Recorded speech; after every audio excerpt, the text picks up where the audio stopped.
Unidad de aprendizaje Química 1, tema 1.6 y 1.7, los materiales que nos rodean y cómo se transforman.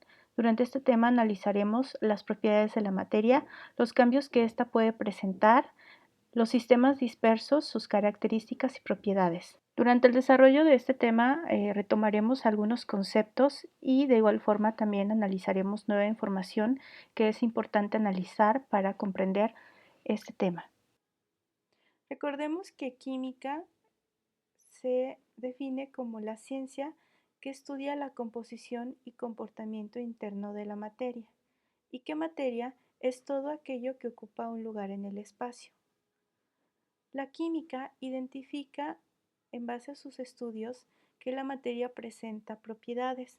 Dentro de estas propiedades destacan las fundamentales, las cuales identifican a la materia y corresponden a espacio, tiempo y energía. Y las propiedades extensivas e intensivas que dependen o no de la masa del material de estudio. Un aspecto importante sobre la materia es que presenta características dinámicas, es decir, que se encuentra sujeta a cambios, y estos cambios pueden ser físicos o químicos. Un cambio físico, veremos, que se caracteriza porque la materia modifica algunas de sus características, pero solo en forma externa, mientras que en un cambio químico la modificación ocurre a nivel interno. Como ya habíamos mencionado, los cambios químicos son aquellos que alteran la estructura interna de la materia. En ellos se modifica su composición o el ordenamiento de las partículas que lo constituyen, provocando que la sustancia se convierta en un nuevo material. Analizaremos el siguiente ejemplo. Si una hoja de papel la cortamos, afectaremos físicamente este material, por lo que este se considera un cambio físico, ya que solamente alteraremos la forma o el tamaño, pero el material seguirá siendo papel. Si una hoja la quemamos, este cambio corresponderá a un cambio químico, pues después de provocar este proceso obtendremos cenizas y ya no será papel, provocando que se complete o que se manifieste este cambio químico. Recordemos que la materia es todo aquello que ocupa un lugar en el espacio y es estudiado por la química. La química describe que se puede presentar en dos formas, como sustancias puras y como sistemas dispersos. Ya hemos estudiado las sustancias puras y vemos que estas corresponden a elementos que son aquellas que tienen un tipo característico de átomo. Los elementos se reúnen y pueden formar moléculas, que es la unión de dos o más átomos, y estas pueden ser más complejas y formar compuestos. Dentro de los sistemas dispersos, se describe que estos están constituidos por dos sustancias distintas que se unen o mezclan, y de esta manera tenemos dos tipos, las mezclas homogéneas y las mezclas heterogéneas. Dentro de las mezclas homogéneas existe un tipo de sistema disperso llamado solución química.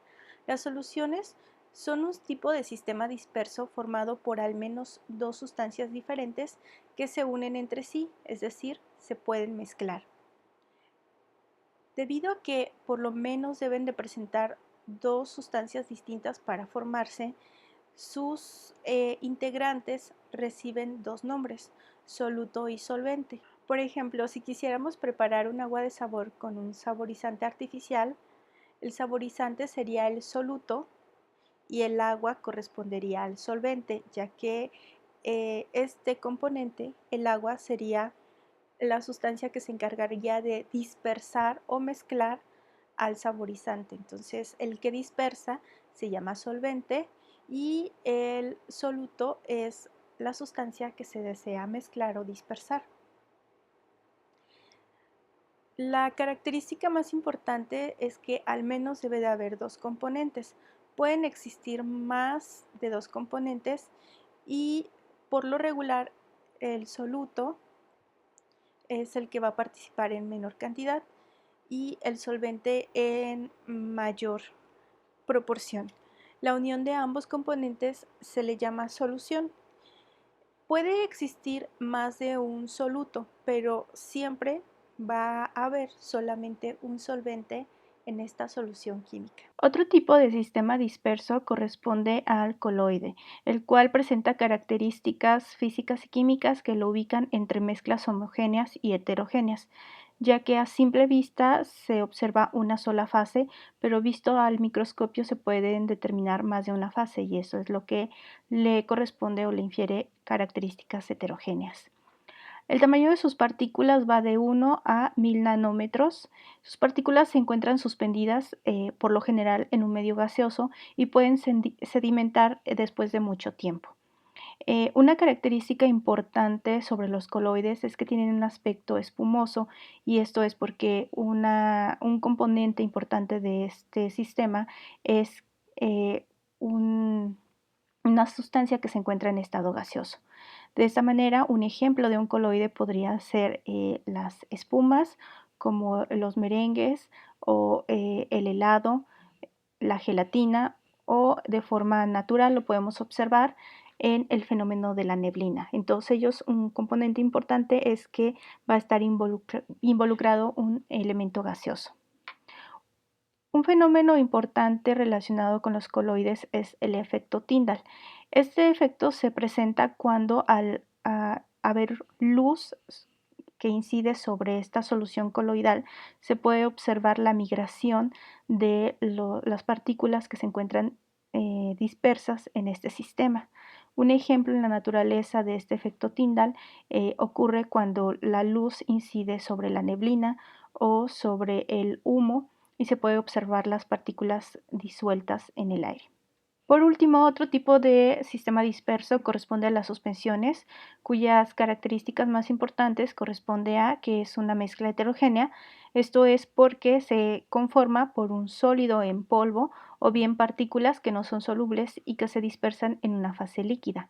El tamaño de las partículas que se van a dispersar debe de ser mayor a 1000 nanómetros, razón por la cual no son solubles, y se pueden separar los componentes de esta mezcla a través de medios mecánicos o bien físicos.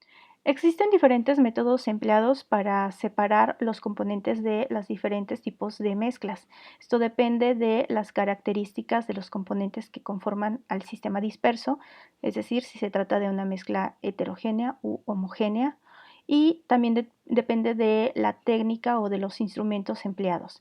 En base a estas características, estos métodos de separación se clasifican en métodos mecánicos y métodos físicos. Dentro de los métodos mecánicos se encuentra la filtración, la cual se emplea para separar principalmente mezclas heterogéneas como suspensiones, y en ella se hace pasar la suspensión a través de un papel filtro que consiste en una malla porosa que atrapa a las partículas de mayor tamaño y las separa de esta manera de la fase fluida. Otro método corresponde a la decantación, que se emplea igual para separar mezclas heterogéneas, ya sea formada por sólidos disueltos en líquidos o dos líquidos con diferente peso molecular. En el caso de ambos, las sustancias con mayor peso molecular se sedimentan y la fase líquida se vierte en otro recipiente. Métodos de separación físicos son aquellos que emplean algún tipo de energía que permite separar los componentes del sistema disperso. Por lo general se emplean en mezclas homogéneas. Algunos de estos métodos corresponden a imantación, cuando un imán que presenta energía electromagnética atrae a metales ferromagnéticos para poder llevar a cabo esta separación. La cristalización, cuando una mezcla que contiene partículas disueltas en alguna fase líquida se somete a altas temperaturas hasta terminar de evaporar a la fase líquida y se recuperan únicamente los cristales de las partículas. La centrifugación, que consiste en separar una mezcla en la que participan diferentes componentes con diferentes pesos moleculares a través de la acción de la energía centrífuga.